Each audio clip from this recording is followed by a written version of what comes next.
Bapak, Saudara yang saya hormati, hari ini kita akan melanjutkan kuliah tentang perdagangan internasional selama 5 kali berturut-turut.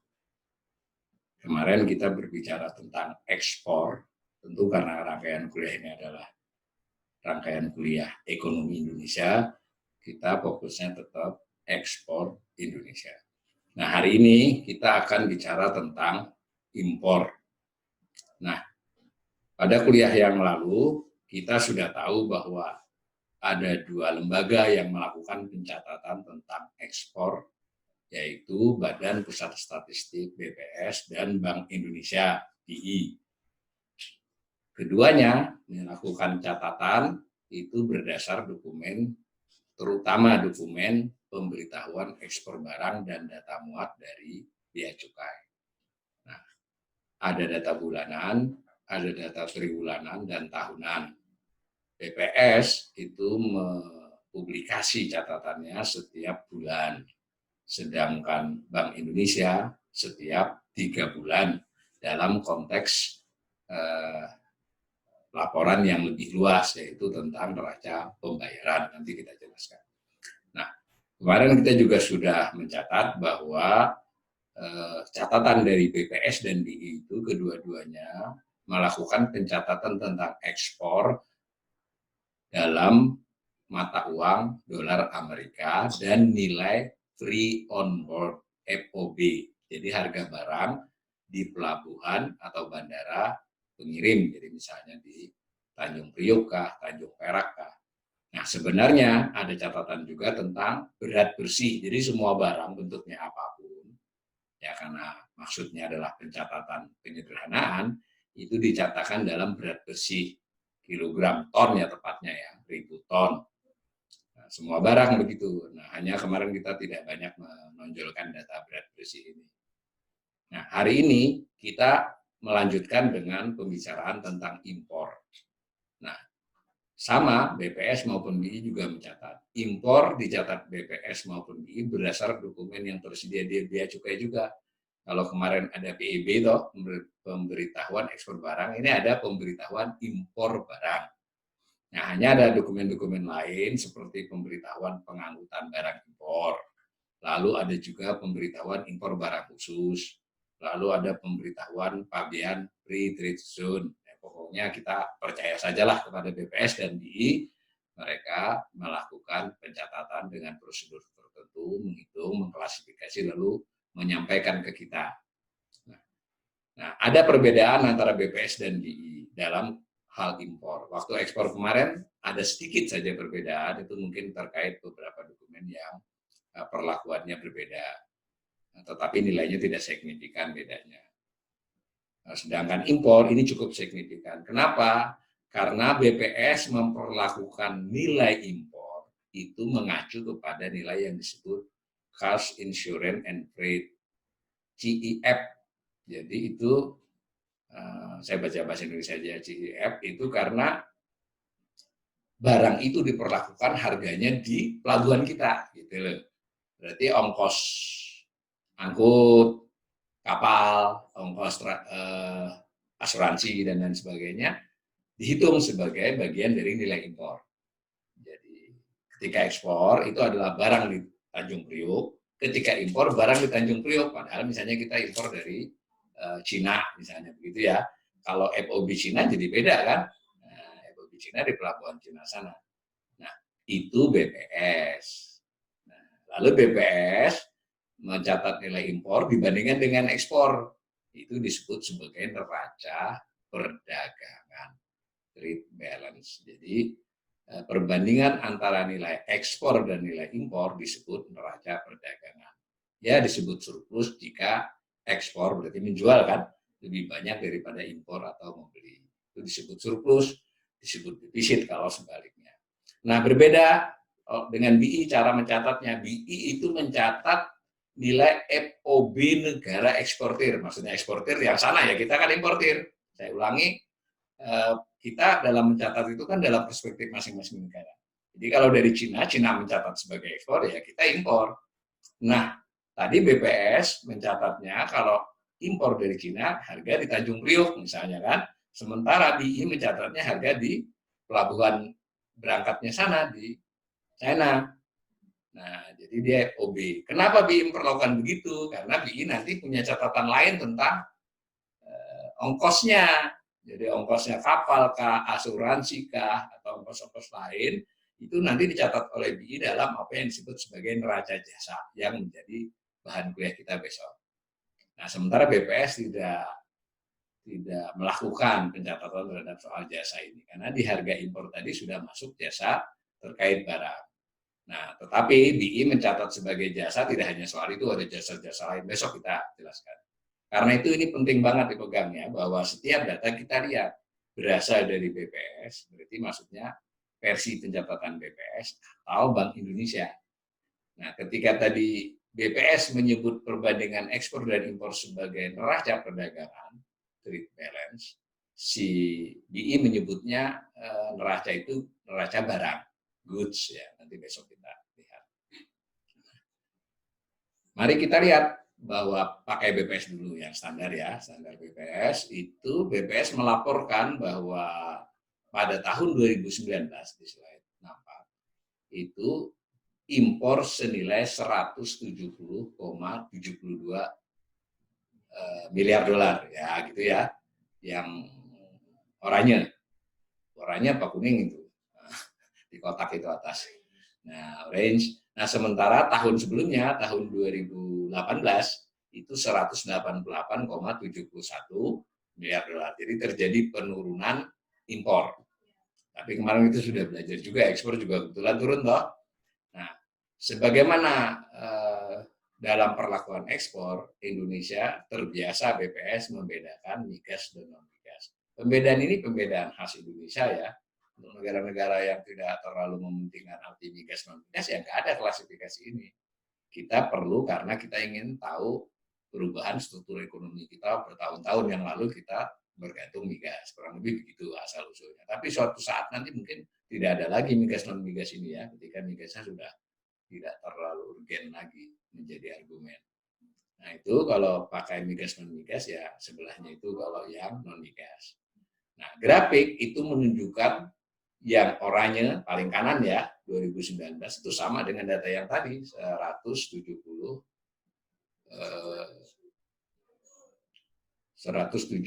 impor ya 170,72 miliar ya.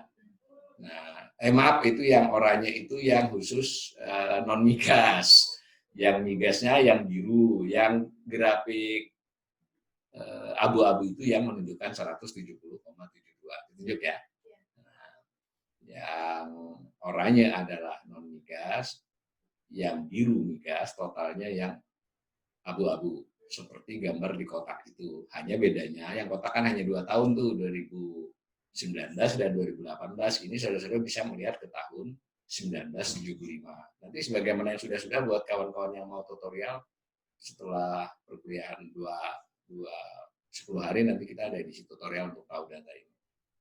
Nah, selain tahunan, sebagaimana ekspor juga BPS mengeluarkan data bulanan di slide berikut kan. Tampak itu bahwa impor pada bulan Mei 2020 itu ada berapa? 8,44 miliar ya. Nah, seperti itu. Sementara Aprilnya masih 12,54. Jadi bulan Mei.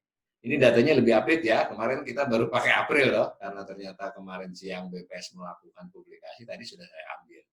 Ini sudah menunjukkan bahwa COVID ternyata pengaruhnya cukup besar kan. Itu kan turun tuh itu, jauh turunnya. Dan kalau kita lihat di gambar penurunan itu, gambar ya, gambar grafik itu yang Mei, lihat toh, Mei tahun lalu itu 14,61, sekarang 8,44. Kelihatan ya, Mbak Rama ya, yang total impor. Dan dibandingkan bulan April juga langsung merosot jauh kan, turun 4 miliar. Itu tidak lazim kan, biasanya naik turun 1-2 miliar tuh itu.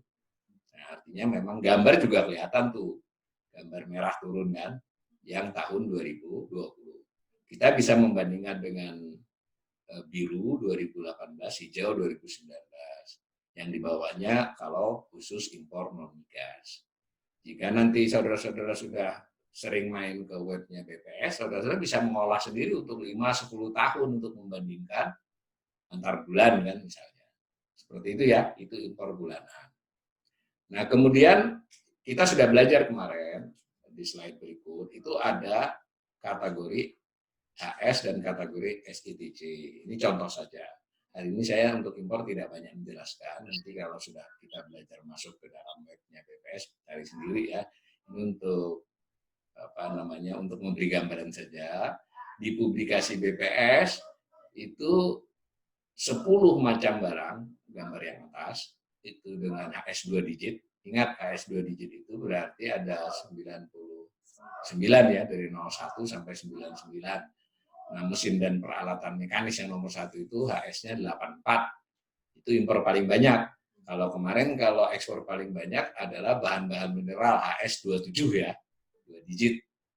Nah, nanti bisa dicek besok. Nah, itu ada. Jadi beda memang kita meskipun ada beberapa kelompok barang yang sama, kita ekspor sekaligus impor. Jangan heran ya, sebagai kelompok barang itu bisa ekspor dan impor itu sama. Tetapi ketika masuk ke detail, misalnya HS 6 digit, HS 8 digit terutama, itu beda. Jadi sebagaimana kadang orang, petani kok beli beras, ya bisa saja dia jual beras dia yang rojo lele, dia beli beras yang lebih murah, misalnya begitu loh. Macam-macam kasusnya. Atau dia jual karena pada waktu itu dia lebih barangnya, pada beberapa bulan lagi si petani tersebut harus beli. Sama dengan negara. Jadi jangan heran kalau, dan jangan mengikuti logika-logika netizen berdebat tanpa data ya, bahwa wah ini kita kelebihan tapi kok impor. Tidak itu saja, alasan ekspor impor itu banyak. Ya, tidak hanya soal lebih atau kurang, jenis, macam, ragam, kualitas, waktu juga, ya toh. Pada saat itu kita nggak punya ya impor misalnya. Sekalipun ini tentu harus case by case ya, kita harus teliti. Tapi kembali ke grafik, itu berarti impor terbesar kita secara HS 2 digit itu adalah mesin dan peralatan mekanis. Nilainya 2019 sampai 26,78 miliar. Sebelumnya 27,20 miliar. Itu hampir 18% ya Mbak Dwi ya, dari total impor non migas. Jadi jangan dari total impor ya, tapi total impor non migas. Berarti migas nggak dihitung. Dan seterusnya. Kita lihat saja macam-macamnya itu. Ada besi baja, ada plastik, ada kendaraan, ada bahan kimia. Ini yang gede-gede aja ya, karena ada kelompok lain, karena ada 99 kelompok saya ingatkan. Nah, kemudian SITC 1 digit, kemarin kan juga kita sudah belajar SITC 1 digit. Otomatis golongannya sama tuh, 0 sampai 9 itu sama dengan ekspor. Cuma ini dalam konteks impor nilainya sekian. Silahkan dipelajari, ujung paling kanan 2018. BPS belum mempublikasi dalam Excel-nya tentang kondisi 2019, tapi sebenarnya di publikasi mereka yang terpisah ada harus dimasukin pelan-pelan. Nah, tetapi BPS ini dan juga kebanyakan analisis tentang ekonomi Indonesia untuk impor itu jarang memakai HS maupun SITC.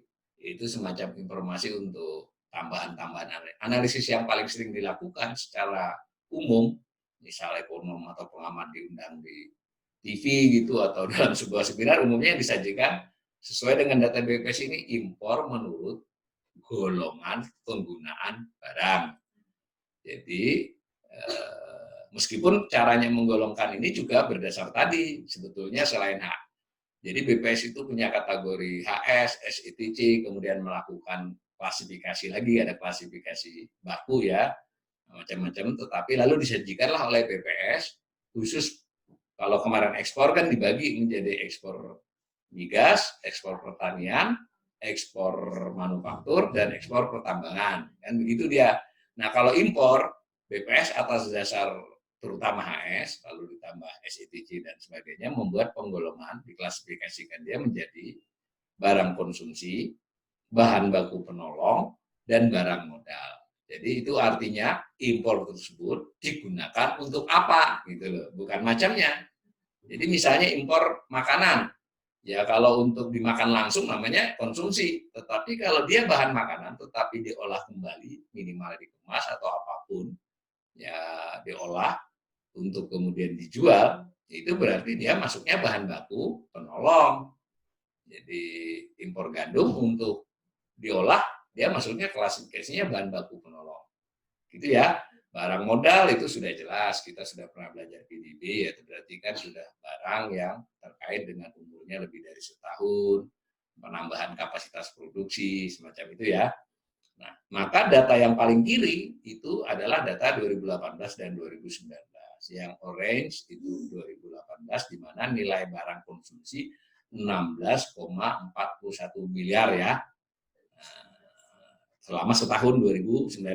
Yang bahan baku atau bahan penolong, jadi bahan baku ya berarti dia diolah kembali, bahan penolong mungkin bagian dari produksi itu sebagai penolong produksi, itu nilainya paling besar, 125,90 miliar.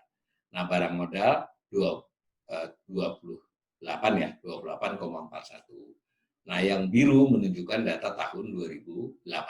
Berarti mengalami penurunan berapa persen. Cara menghitungnya begitu. Nah, maka kalau kita lihat porsi terbesar dari impor kita menurut BPS itu memang peran golongan bahan baku dan penolong. Itu mencapai hampir 74% ya, 73,75%. Konsumsi 9,61, barang modal 16,64%. Tapi jangan tersamar dengan persen ya, barang konsumsi cuma 9,61%, nah, nilainya 16,41 miliar dolar ya, gede juga kan. Sedangkan yang kanan itu kondisi terkini yang kemarin dipublikasikan, yakni kondisi selama 5 bulan, 1 Januari sampai 31 Mei 2020. Nah, tampak ya sudah terjadi penurunan yang cukup ini dibandingkan waktu yang sama tahun 2019, ya toh? 2019 1 Januari sampai 31 Mei 2019 dibandingkan dengan yang sekarang. Ini kita bisa sudah membuat penilaian ini dampak pandemi ya, sudah jelas itu. Karena itu cukup ekstrim turunnya 15. Tetapi menarik ini, penurunan barang konsumsi tidak terlalu besar. Yang besar bahan baku penolong dan barang modal. Artinya ini orang-orang impor buah-buahan, sayur-sayuran, makanan jadi yang langsung dikonsumsi, atau minta kirimi tas merek bagus dan sebagainya, sepatu kayaknya masih jalan, meskipun turun 10%. Nah, tetapi ini nanti kalau dianalisis yang di luar konteks impor, kita kaitkan dengan PDB kita, PDB yang kita bahas di perkuliahan sesi 5 kali pertama itu, ya masalah, berarti karena bahan baku penolong ini artinya produksi di dalam negeri pastilah menurun itu. Bisa dibalik-balik ya, karena produksinya turun maka butuhnya bahan baku turun. Bisa juga berarti dengan barang modal yang turun itu produksi waktu berikutnya juga tidak akan kencang. Jadi cara ngecek itu nggak hanya data pertumbuhan ekonomi, ini juga bisa menjadi bahan ngecek. Nah, kalau kita mau tahu tahun-tahun sebelumnya bagaimana, nah ini gambarnya. Nah, saya belum masukin yang 2019 karena 2019 tinggal Anda masukin dari slide tadi ya. Nah, 3 tadi, barang konsumsi, bahan baku, dan barang penolong, lalu barang modal. Nah, yang orange itu bahan baku dan barang penolong, nah itu kan kelihatan fluktuatif tetapi cenderung naik. Ini sebetulnya untuk analisis yang lebih intermediate, saudara bisa membandingkannya dengan pertumbuhan ekonomi, gitu loh. Atau PDB, gitu. Berarti nanti mungkin kelihatan bahwa pada saat-saat pertumbuhan ekonomi lemah ya memang impor ini menurun, misalnya begitu. Tapi saya tidak bisa pastikan ya, kita harus berdasarkan data. Nah, lalu barang konsumsi yang biru meskipun masih jauh lebih rendah, tetapi trennya meningkat. Sampai 2018 kan, 2018 juga meningkat. Terus meningkat, kalau yang lain fluktuatif, tuh barang modal malah sempat cenderungnya menurun. Kita juga bisa lagi menganalisis si bahan baku dan penolong itu apa sebenarnya. Nah, maaf, saya tambahkan beda dengan Excel supaya, karena ternyata memang penting, saudara harus tahu volume, kuantitas dan sebagainya itu dianggap berat bersih ya. Jadi jenis barang sebenarnya kan tidak mesti berat kan, tetapi saya tidak tahu ada metodologinya, saya belum pelajari secara persis bagaimana BPS memperlakukan setiap kelompok barang lalu dia anggap menjadi berat bersih ya, 1000 ton. Nah, itu dipakai terutama untuk melihat kecenderungan. Yang penting ukuran itu adalah konsisten. Apel dengan apel, jeruk dengan jeruk. Kalau tiap tahun dibandingkan jadi kelihatan. Nah, tampak yang biru itu kalau dilihat secara berat bersih, itu memang kecenderungannya impor itu terus naik kan. Lalu yang orange nilainya fluktuatif, berarti ada saat-saatnya di mana harga harga barang tersebut turun, benar nggak? Nah, turun harga barang. Nanti ekspor saudara bisa lakukan ini. Kemarin kan saya tidak buat slide ini. Nah, semacam itu ya. Ini data dari 96 sampai 2018. Nah, kemudian tadi kan kita punya 3 kelompok tadi, konsumsi, bahan baku atau penolong, dan barang modal. Impor itu diperlakukan 3. Jadi jutaan, ya mungkin nggak sampai jutaan kalau impor ya, puluhan ribu jenis barang impor, itu kalau dilihat per item spesifik HS8, jadi nama-namanya misalnya HP, atau HP merek apa, itu kan berarti jadi ratusan ribu, disempitkan menjadi HS 2 digit, jadi 99 macam, dia masuk mana? Bisa disempitkan lagi menjadi SITC satu macam. Nah, ini disempitkan lagi dianggap 3 kelompok, tetapi beda kalau yang pengelompokan HS, SITC dan sebagainya lebih melihat komoditasnya, sementara ini lebih melihat dipakai untuk apanya. Nah, tadi 3 kan, ada yang langsung dikonsumsi, ada yang dipakai untuk menjadi bahan baku proses selanjutnya di Indonesia, atau membantu mungkin spare part mesin dan sebagainya, kan dia membantu toh, bukan input tapi spare part dalam rangka produksi. Ada yang murni barang modal. Nah, di antara 3 ini saya ambil yang paling besar tadi, karena yang paling besar kan bahan baku penolong toh, mencapai hampir 74% dari total impor. Nah, kita lihat dia macamnya apa. Ternyata macamnya menurut BPS dikelompokkan lagi oleh BPS menjadi 4 macam. Jadi impor bahan baku berupa makanan dan minuman, tapi ingat ya, ini makanan dan minuman untuk industri, maksudnya untuk diolah lagi menjadi bahan. Jadi gandum misalnya untuk diproduksi menjadi roti atau menjadi mie, itu kan jadi makanan dan minuman untuk industri. Jadi bukan. Nah, lalu ada bahan baku untuk industri ya, macam-macam ya. Lalu ada bahan bakar dan pelumas, lalu ada suku cadang dan perlengkapan. Nah, yang paling besar adalah bahan baku untuk industri, orange. Ini kalau di jumlah 4-4-nya ini sama dengan tadi yang di atas tadi, impor bahan baku dan penolong ya. Skalanya kiri, mungkin untuk mengingat-ingat yang masih belum akrab, kiri itu menunjukkan 1000, berapa itu? 10.000, 20.000, 30.000, 40.000 itu adalah juta US dollar ya. Berarti kalau ribunya dikurangi jadi miliar gitu ya. Nah, ini nanti sama dengan yang apa tadi slide sebelumnya tadi. Ini 4 ini rincian dari impor bahan baku penolong. Nah, yang ingin ditunjukkan oleh grafik saya ini adalah bahwa memang yang besar itu adalah bahan baku untuk industri, yang orange itu loh. Dan fluktuatif tapi naik.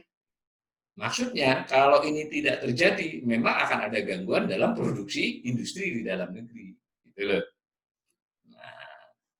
Ya, makanan dan minuman juga lama-lama jadi penting juga. Jadi rupanya kita juga mengimpor bahan makanan yang dipakai untuk industri. Ya, mungkin.